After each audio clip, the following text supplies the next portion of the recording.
السلام علیکم ورحمۃ اللہ وبرکاتہ بسم اللہ الرحمن الرحیم وبہ سبحانہ وتعالی استحدی واستعین والصلاة والسلام علی امام المتقین نبینا محمد وعلی آلہ وصحبہ اجمعین والتابعین لہ باحسان الی یوم الدین اللہم اجعلنا من ہؤلاء المحسنین۔ حضرات خواتین معزز سامعین، جیسے کہ میں نے عرض کیا کہ آج صبح تلاوت کے تحت اور تلاوت کے آداب کے مطابق مجھے اور آپ کو اللہ تعالیٰ تلاوت کرنے کی توفیق دے، آیت نمبر 125 سے لے کر 27 تک نے مجھے اپنی طرف متوجہ کیا، حالانکہ پوری تلاوت ہی غور سے کی جانی چاہیے اور الحمدللہ کرنے کی کوشش بھی کرتے ہیں، واللہ ولی التوفیق۔ تو ان آیات میں وہ کئی ایک سوال ہیں جو ہر ذمہ دار، ہر ماں باپ اور ہر طالب خیر کے دل میں ہوتے ہیں، جن کا جواب دیا گیا ہے۔ مجھے اور آپ میں سے ہر ایک کو، ہر ذمہ دار کو، ہر عاقل بالغ مسلمان کو یہ فکر دامن گیر ہوتی ہے کہ کس طرح وہ دنیا میں اچھا ہو، استقامت کے ساتھ راہ حق پر چلے، اور کس طرح آخرت میں وہ اللہ تعالیٰ کی رضا حاصل کریں۔ لیکن آپ دیکھتے ہیں کہ کتنے لوگ ہوتے ہیں جو بسا اوقات ٹھیک ٹھاک ہوتے ہیں اور صالح عمل و نیکوکار ہوتے ہیں، اور یک پٹڑی سے اتر کر گمراہی یا انحراف کا شکار ہوتے ہیں، اور کتنے لوگ آرزو لیے ہی دنیا سے چلے جاتے ہیں لیکن ان کو نماز پڑھنے یا قرآن کی تلاوت کی توفیق نہیں ہوتی، یا یہ ہے کہ انہیں شرعی علم سیکھنے کی توفیق نہیں ہوتی، یا وہ کوشش کرنے چاہتے ہیں لیکن ان کا دل پڑھنے کے لیے، سیکھنے کے لیے، یاد کرنے وغیرہ کے لیے مائل نہیں ہوتا۔ آخر اس کی وجہ کیا ہے؟ ان تمام مشکلات کا حل اللہ رب العالمین نے آیت نمبر 125 سورہ انعام میں بتایا ہے۔ آئیے غور سے سنیے اور پھر ہم نبی صلی اللہ علیہ وسلم کی بعض احادیث کے معنی کے ترجمے سے اس کی وضاحت بھی کریں گے۔ غور سے سنیے۔ اعوذ باللہ من الشیطان الرجیم، بسم اللہ الرحمن الرحیم، فمن يرد الله أن يهديه يشرح صدره للإسلام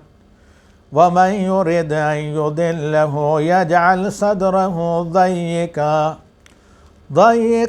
حرجا كأنما يصعد في السماء كذلك يجعل الله الرجس على الذين لا يؤمنون وَهَذَا صِرَاطُ رَبِّكَ مُسْتَقِيمًا قَدْ فَصَّلْنَا الْآيَاتِ لِقَوْمٍ يَذَّكَّرُونَ لَهُمْ دَارُ السَّلَامِ عِنْدَ رَبِّهِمْ وَهُوَ وَلِيُّهُمْ بِمَا كَانُوا يَعْمَلُونَ۔ یہ آیات، ان آیات سے پہلے ابھی دیکھا، یہ جو گینین خاتون تھی، تو ان کے بارے میں کہا گیا کہ خود بخود یہ مائل ہوئیں، کسی نے ان کو کہا بھی نہیں، اور یہ جن کے یہ کام کرتی ہیں انہوں نے کہا، گاندھی صاحب نے، کہ یہ رمضان کے روزے بھی ایسے بلا ایمان کے رکھتی رہی لوگوں کو دیکھ دیکھ کر، تو انہوں نے کہا کہ مجھے نماز پڑھنا، روزہ رکھنا اچھا لگتا ہے۔ ظاہر بات ہے بعد میں ان کو بتایا گیا ہوگا یہ، جیسے کہ گفتگو سے ہمیں اندازہ لگا کہ بھئی ایمان شرط ہے تمام صالح اعمال کی قبولیت کے لیے، بلکہ صحت کے لیے، قبولیت کا مسئلہ تو بعد میں ہے اللہ تعالیٰ کے ہاں، لیکن تمام اعمال کی صحت کے لیے شرط ہے اسلام۔ خیر انہوں نے اسلام قبول کیا، کیوں؟ اس کا جواب بھی اسی آیت میں ہے۔ اب آپ دیکھیں گے مسور بن مخرمہ جو ابو جہل کے بھانجے تھے، صحابی تھے، انہوں نے ابو جہل سے پوچھا کہ مامو جان، کیا محمد سچے نبی نہیں؟ کہا بالکل سچے نبی ہیں، لیکن ایمان نہیں لانا ہے، کیونکہ یہ دو خاندانوں کے مقابلے کا مسئلہ ہے، بنو ہاشم میں سے نبی ہے، ہم میں سے نہ ہو، بنو مخزوم میں سے، تو یہ ہمیں قبول نہیں۔ اس کے برعکس بہت سے دوسرے لوگ جو اسلام کے مخالف تھے، حضرت خالد، عمرو بن عاص، حضرت عمر رضی اللہ تعالیٰ عنہ، یہ لوگ اسلام لائے۔ آج کل بھی ہم دیکھتے ہیں کہ بعض لوگ پڑھنے میں بہت اچھے ہیں، کامیاب ہوتے ہیں، بعض نہیں، بعض کو جلدی یاد آتا ہے، بعض کو نہیں، بعض کو سبق آتا ہے، بعض کو نہیں آتا، بعض لوگ بڑی دلچسپی سے نماز پڑھتے ہیں، بعض لوگ نہیں، بعض سے کتنی زندگی بھر کوتاہیاں ہوں، چچا ہرمن کی طرح 80 سال تک مختلف قسم کے فسق و فجور میں گزرے، پھر آخر موقع میں 90 سال کی عمر میں اللہ ایمان کا موقع دیتا ہے اور حالت نماز میں وفات ہوتی ہے۔ آخر ماجرا کیا ہے؟ تو آئیے، اللہ تعالیٰ کہتا ہے فَمَن يُرِدِ اللَّهُ أَن يَهْدِيَ يَشْرَحْ صَدْرَهُ لِلْإِسْلَامِ، جس کے لیے اللہ تعالیٰ ہدایت چاہتا ہے اور شرح صدر چاہتا ہے، اسلام کے لیے دل کو کھولنا چاہتا ہے، جس کو اللہ تعالیٰ ہدایت دینا چاہتا ہے تو اس کے دل کو اسلام کے لیے کھول دیتا ہے۔ آپ کے ذہن میں آئے گا کہ کیا یہ کیا عدل ہے، کچھ کا دل کھولا جاتا ہے کچھ کا نہیں؟ ایسا نہیں ہے۔ حقیقت یہ ہے کہ ایک آدمی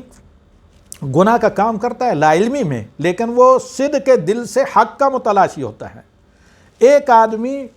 اخلاص دل سے پڑھنے کا متلاشی ہوتا ہے۔ ایک آدمی صرف تمنا ہی کرتا ہے یا کام جو بھی کرتا ہے اخلاص سے نہیں، دکھاوے کے لیے کرتا ہے۔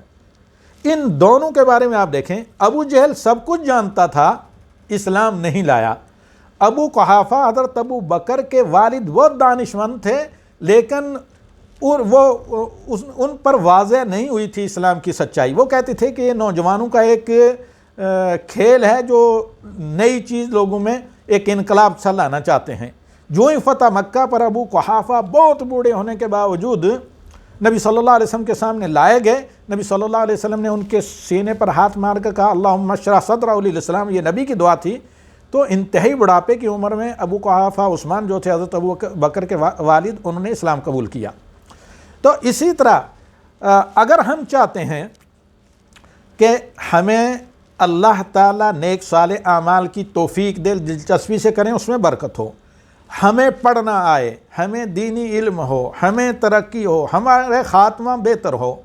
تو آپ اپنی معلومات کے مطابق عمل کریں، صحیح علم حاصل کرنے کی کوشش کریں، صحیح ماخذ اور متعارف سے، لیکن دل کو مخلص کریں۔ کوئی بھی ایسا غیر مسلم آپ کو نہیں نظر آئے گا جو متلاشی حق ہو حضرت سلمان فارسی کی طرح اور مخلص ہو۔ کوئی بھی اہل بدعت جو مخلص ہو، یعنی دین سے وہ محبت رکھتا ہے لیکن جہالت کی وجہ سے کچھ خرافات کرتا ہے، شرک اور بدعات وغیرہ کرتا ہے، لیکن اگر واقعی وہ مخلص ہے، اللہ کا تقوی اس کے دل کے اندر ہے، تو اور اللہ کی رضا کا متلاشی ہے، جیسے نبی صلی اللہ علیہ وسلم نبوت سے پہلے تھے، اور اللہ کے نبی صلی اللہ علیہ وسلم کی اتباع کا متلاشی ہے اور خلوص دل سے اس کی تلاش میں ہے، تو اللہ یقیناً اس کے لیے شرح صدر کرتا ہے۔ شروع میں کچھ مرحلہ گزرتا ہے امتحان کا، قربانی دینی پڑتی ہے اپنے آرام کی، اپنے وقت کی، اپنے رسم و رواج کی، اپنے خواہشات وغیرہ کی، لیکن اللہ شرح صدر عطا کرتا ہے، اور کم از کم اگر یہ نہ ہو تو خاتمہ بالخیر ہوتا ہے۔ اس کی وضاحت ہوتی ہے نبی صلی اللہ علیہ وسلم کی دو حدیثوں سے۔ ایک حدیث جس میں اللہ کے نبی صلی اللہ علیہ وسلم کہتے ہیں، جب حضرت علی نے تقدیر کے مسئلہ پر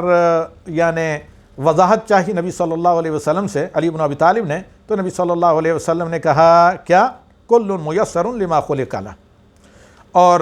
دوسری بات، اللہ کے نبی صلی اللہ علیہ وسلم فرماتے ہیں کہ کچھ لوگ لوگوں کی نظر میں بڑے اچھے کام کرتے ہیں لیکن خاتمہ ان کا برا ہوتا ہے، کیونکہ وہ لوگوں کی نظر میں عبداللہ ابن ابی والا مسئلہ ہوتا ہے، لیکن کچھ لوگ لوگوں کی نظروں میں غلط کام کرتے ہیں، یعنی وہ غلط کرنا نہیں چاہتے، بشری تقاضے سے ہوتے ہیں، ان کا ایمان، ان کا عقیدہ درست ہوتا ہے، اور دل سے وہ نفرت کرتے ہیں برے کاموں کو، اور دل سے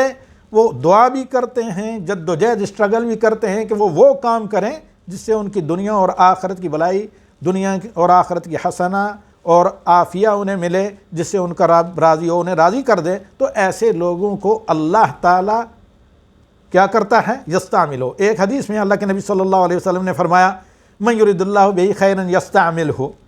صحابہ نے عرض کیا یا رسول اللہ کیف یستعملہ؟ تو نبی صلی اللہ علیہ وسلم نے کہا کہ آخر عمر میں اسے وفات سے پہلے نیک کام کی توفیق دیتا ہے، پھر اس پر اللہ کے حکم سے اس کی روح قبض کی جاتی ہے، کیونکہ یہ آدمی مخلص ہوتا ہے اور متلاشی حق ہوتا ہے، لیکن لا علمی، جہالت، ماحول غلط ہے، اس کی وجہ سے، راہیاب نہ ہونے کی وجہ سے اور غلط ٹریک پر ہونے کی وجہ سے، جہالت کی اندھیرے میں ہونے کی وجہ سے اس سے غلطیاں سرزد ہوتی ہیں، ورنہ وہ کرنا نہیں چاہتا۔ تو آئیے ان آیات کو اب سنیے۔ تو اللہ تعالیٰ فرماتا ہے فَمَن يُرِدِ اللَّهُ أَن يَهْدِيَهُ يَشْرَحْ صَدْرَهُ لِلْإِسْلَامِ، جسے اللہ ہدایت دینا چاہے تو اس کا سینہ اسلام کے لیے کھول دیتا ہے۔ وَمَن يُرِدْ أَن يُضِلَّهُ يَجْعَلْ صَدْرَهُ ضَيِّقًا حَرَجًا كَأَنَّمَا يَصْعَدُ فِي السَّمَاءِ، جیسے ابو جہل اور اس کی جماعت تھی۔ اور جس کو اللہ تعالیٰ گمراہ کرنا چاہے، یعنی اللہ کی نعمت اس کے پاس آئی، اسے سمجھ بھی آئی، لیکن اللہ کی نعمت کی ناقدری کرے تو ناشکری کی سزا یہ ہوتی ہے کہ وہ نعمت چھن جاتی ہے۔ سب سے بڑی نعمت دین اسلام ہے اور توحید۔ اور جس کو اللہ تعالیٰ گمراہ کرنا چاہے، کیونکہ راستہ اس کے سامنے سیدھا تھا، وہ اس پر چلا نہیں، تو پھر اللہ سزا دیتا ہے کہ اس سے اس سیدھے راستے سے، ٹریک سے اتار دیتا ہے اور اس کی جگہ دوسرے آدمی کو لے آتا ہے، جیسے اللہ نے قرآن کریم میں دوسری جگہ فرمایا وَإِن تَتَوَلَّوْا يَسْتَبْدِلْ قَوْمًا غَيْرَكُمْ ثُمَّ لَا يَكُونُوا أَمْثَالَكُمْ، اگر تم روگردانی کرو گے اس سیدھے راستے کو سامنے ہوتے ہوئے جو قرآن و سنت ہے، نہیں چلو گے، دائیں بائیں پگڈنڈیوں کو تلاش کرو گے، تو دوسری قوم سے تمہیں ریپلیس کر دے گا، پھر وہ تمہاری طرح نہیں ہوں گے بلکہ دین اسلام کی قدر کریں گے، جیسے آج سے بہت سے نیو مسلموں کو یا نو مسلم کو آپ دیکھتے ہیں۔ تو آگے اللہ تعالیٰ کہتا ہے اسے ایسا لگتا ہے کہ گویا کہ وہ آسمان میں پھانسی پر چڑھایا جا رہا ہے۔ كَذَلِكَ يَجْعَلُ اللَّهُ الرِّجْسَ عَلَى الَّذِينَ لَا يُؤْمِنُونَ، تو بے ایمانوں کے دل کو ایسے اللہ تعالیٰ کیا کر دیتا؟ آلودہ کر دیتا ہے۔ وَهَذَا صِرَاطُ رَبِّكَ مُسْتَقِيمًا، یہ اسلام، یہ قرآن، یہ سنت ہے مسلمانوں تیرے رب کا سیدھا راستہ ہے، یہ صراط مستقیم ہے جسے ہم نماز میں اللہ سے مانگتے ہیں۔ قَدْ فَصَّلْنَا الْآيَاتِ لِقَوْمٍ يَذَّكَّرُونَ، جو قوم نصیحت پکڑنا چاہے، نصیحت حاصل کرنا چاہے، تو اس قرآن میں اس کے لیے آیات کو ہم نے کھول کھول کر بیان کر دیا ہے۔ لہذا تلاش حق کے لیے آپ کو کس کی ضرورت ہے؟ کتاب اللہ کی، اور کتاب اللہ کو سمجھنے کے لیے سنت اور سیرت رسول اللہ کی جو صحیح ہو،